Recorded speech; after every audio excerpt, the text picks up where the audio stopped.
Winter weather advisories go into effect tomorrow afternoon to highlight when and where we could see the worst of the freezing rain, snow, and sleet mixture. If you're in southern Wisconsin, you're outside of those advisories. Still looking at some snow and sleet, but they'll be pretty light amounts. Reason why northern Illinois is lit up, though, is because we'll have some freezing rain mixed in with the snow and sleet. So that added threat of some ice building up on surfaces on top of that, or in the mix of that snow and sleet is why winter weather advisories are out for northern Illinois, just to kind of highlight how roads could be a little more treacherous as you work your way southward because of that freezing rain threat. Now tonight may get some scattered flurries. Those could extend into tomorrow morning too. Not going to see any kind of accumulation out of this, but don't be surprised if you see some snowflakes floating around every so often.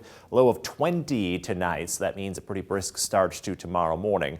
Over the course of the day, though, the main event of all of this coming in late in the afternoon, I think right around 6 o'clock or later, is primarily when we'll see the worst of that freezing rain threat, in addition to some snow and sleet. Amounts are pretty light, about an inch or less for snow and sleet, and only 1/10 of an inch of icing, but that is enough to cause slick roads and possibly start to down some really small tree branches. So nothing major here. This is kind of more of a nuisance type of icing, but again, still enough to cause some slick roads and sidewalks. As we get closer to about 2/10 or 1/4 of an inch of ice, that's when tree damage and power outage issues become a lot more likely. So not likely to get into this territory, but again, enough to cause some slick conditions. And the reason why we're talking about it is because there's enough warm air above us to either melt snow as it's falling and then it refreezes into sleet, or we've got enough warm air that we see rain fall all the way down to the surface, but the surface is right at freezing, so as a result, that rain freezes on contact. So that's what's going on here.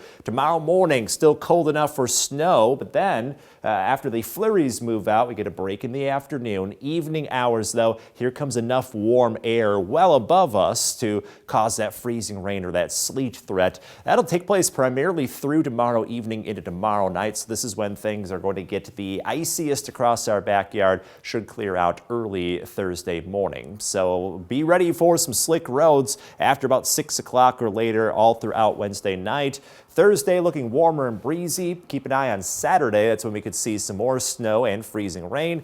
In your most accurate 10-day forecast, we'll have conditions drop into the 20s to teens next week. So some chilly weather ahead as we go deeper into February.